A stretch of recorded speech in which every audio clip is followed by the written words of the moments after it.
हाय, मी विद्या. हा ब्लॉग जरा खूप जवळजवळ खूप दिवसांचा आहे, पण मला शेअरिंग करायला लेट झाला. हा दिवस होता महाशिवरात्रीचा आदला दिवस. महाशिवरात्रीच्या दिवशी आमच्या गावची यात्रा असते आणि संध्याकाळचा सूर्यास्त होत होता तेव्हाचं मी हा शूटिंग केलेला आहे. किती छान दिसत होता सूर्य. आणि दुसऱ्या दिवशी येणार होता सार्थक सकाळी, आणि तो गेला होता नॅशनल लेवल मॉन्टेक्स बॉल क्रिकेटच्या सामन्यांसाठी यवतमाळला. आणि तिथे त्याची टीम काश्मीरच्या टीमबरोबर जिंकली होती. त्यांना हरवून ह्यांची टीम जिंकली होती आणि ह्यांचं इंटरनॅशनल लेवलला सिलेक्शन झालं होतं. म्हणून आज त्याचं घरी आम्ही सगळ्यांनी स्वागत केलं होतं. ह्या माझ्या सगळ्या मोठ्या सासूबाई वगैरे आहेत. ते सगळेजण त्याला ओवाळायला वगैरे आले होते.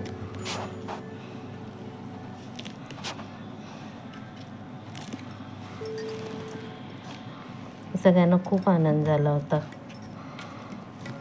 मला वाटतं आमच्या गावातला हा पहिला मुलगा असेल जो अंडर 12मध्ये मॉन्टेक्स बॉल क्रिकेटच्या सामन्यांमध्ये इंटरनॅशनल लेवलला सिलेक्शन झालं होतं. याचं नॅशनल लेवल जिंकून शेरूला पण खूप आनंद होत होता, पण त्याला पाहिजे होता पेढा, म्हणून त्याची मध्ये मध्ये धावपळ चालू होती फक्त. आणि सार्थकला पण त्याने खूप दिवसानंतर बघितलं होतं. जेव्हा हा मॅचसाठी चालला होता, 4 दिवसाची त्याची ट्रिप होती यवतमाळची, पण त्याला आम्ही कधीच असं पाठवलं नव्हतं एकट्याला कुठे. म्हणून आम्हाला पण भीती वाटत होती की हा कसा राहणार, कसा करणार. ते पण स्वतःच्या सरांबरोबर नाही, दुसऱ्या गावचे सर होते त्यांच्यासोबत हा गेला होता. पण राहिला, हा छान राहिला आणि जिंकून सुद्धा आला. त्याच्यामुळे आम्ही खूप खुश होतो. नंतर त्याच्यावर सगळ्यांचा शुभेच्छांचा वर्षाव झाला. आपल्याकडे पद्धत खूप छान असते की आपण एखाद्याचं खूप स्वागत करतो जिंकून आल्यानंतर, आणि त्याच्यानंतर मग त्यांना पण आपली परंपरा ही पण आहे की छोट्यांनी मोठ्यांच्या पाया पडायच्या. नंतर त्याने सगळ्यांचे दर्शन घेतले आणि दुसरा दिवस मग हा आहे यात्रेचा. सिद्धेश्वर म्हणजे महादेवाची यात्रा होती. महाशिवरात्रीच्याच वेळेस असते ही यात्रा. आणि सकाळी 7च्या दरम्यान, हे बघा सूर्य फक्त उगवतच होता, 6:30-7चं टायमिंग असेल तेव्हा सगळेजण मंदिरात जातात.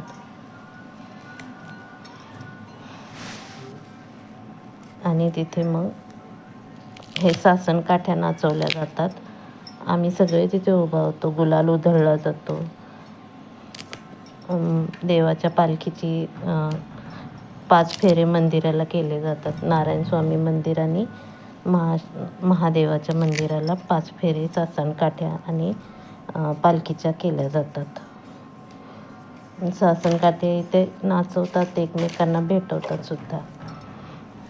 हे बघण्यासारखं असतं. प्रत्येक वर्षी ह्या गावच्या 2 यात्रा निघतात, एक नारायण स्वामी महाराजांची आणि एक सिद्धेश्वरांची. नारायण स्वामी महाराजांचा असतो तो पालखी सोहळा असतो. तो 7 दिवसाचा पारायण, त्याची समाप्ती असते आणि तेव्हा त्याची यात्रा भरते.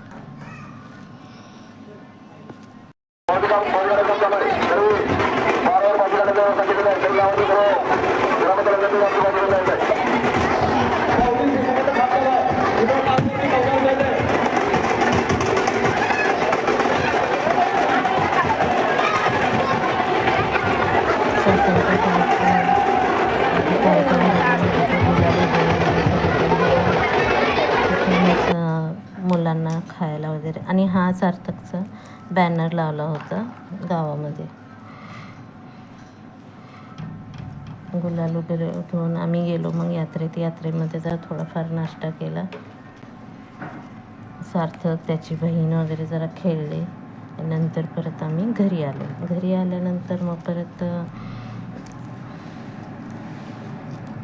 स्वयंपाकाची तयारी केली. पोळ्या करायच्या होत्या पण मला पूर्ण काही शूटिंग घेता आलं नाही, मग मी फक्त कटाची आमटी याची शूटिंग घेतली आणि तेवढीच मग तुम्हाला सेंड केली. कटाची आमटी बनवताना मी ह्यावेळेस गावरान पद्धतीची कटाची आमटी बनवली. ती खूप छान लागते कारण की ह्याच्यामध्ये आपण खूप काही मसाले नाही घालत. खोबरे भाजून घेतलेलं होतं. नंतर मग आलं, लसूण, कोथिंबीर, कढीपत्ता. कोथिंबीर मी नंतर टाकली होती, पण वाटणामध्ये कढीपत्ता नक्की टाकला होता. कढीपत्त्याचं प्रमाण मी भाज्यांमध्ये जास्त ठेवते. आपण डायरेक्टली असं खात नाही, म्हणून मी कढीपत्ता डायरेक्ट मिक्सरमध्येच लावून टाकते, कारण तो पोटामध्ये जातो.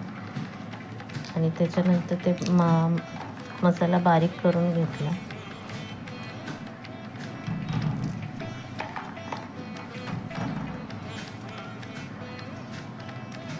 आणि त्याचाच फोडणीमध्ये यूज केला. ह्याच्यापेक्षा मी जास्त कुठला मसालाच वापरलेला नाही. जेव्हा वाटणामध्ये आपण लसूण टाकतो तेव्हा वाटण जरा ओलसर होते. ओलसर झालेलेच वाटण छान लागते. नंतर मग परत एका भांड्यामध्ये हरभऱ्याच्या डाळीचं येळवणी काढून घेतलं, म्हणजे जो डाळीचा जो स्टॉक असतो तो काढून घेतला. आणि त्याच्यामध्ये वाटीमध्ये थोडीशी त्यातली डाळ पण काढून घेतली होती. कसं होतं, कुकरमध्ये जेव्हा आपण डाळ शिजवतो ना तेव्हा येळवणी खूप कमी प्रमाणात निघते. त्याच्यापेक्षा पातेल्यामध्ये जेव्हा आपण टोपामध्ये जेव्हा आपण डाळ शिजवतो तेव्हा येळवणीचं प्रमाण जास्त असतं. त्याच्यामुळे आता मला थोडीशी डाळ घ्यावी लागली. ही डाळ मी थोडी काढून घेतली. ह्याचं पण मी वाटण तयार करून घेणार आणि तेच आमटीमध्ये ओतणार, म्हणजे त्याने जरा आमटीला थिकनेस येईल.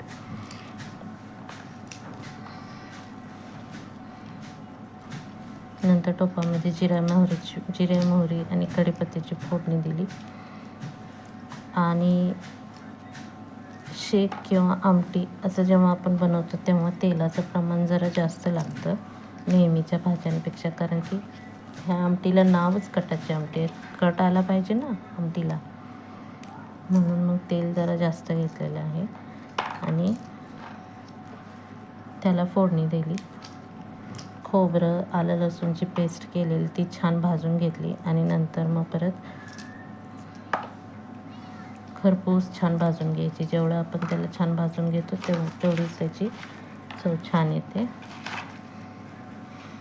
खरंच आमटी खूप छान झाली होती. ह्याच्यामध्ये आणखी एक सिक्रेट आहे की जेव्हा आपण पुरण वाटतो ना, पुरणचा जो खाली रेसिड्यू राहिलेला असतो वाटून झालेला, तो नंतर त्या आमटीमध्ये टाकायचा. त्याने अशी तिखट गोडसर अशी आमटीला चव येते आणि ती चव खूप छान लागते.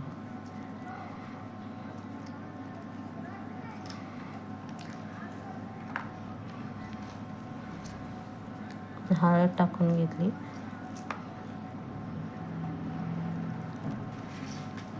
नंतर मीठ, चटणी, थोडा गरम मसाला, धने जिरे पावडर ते पण टाकलं. आणि ह्याच्यामध्ये थंड पाणी, आमटीला कधीही थंड पाण्याचा यूज नाही करायचा, नाहीतर कट छान येत नाही.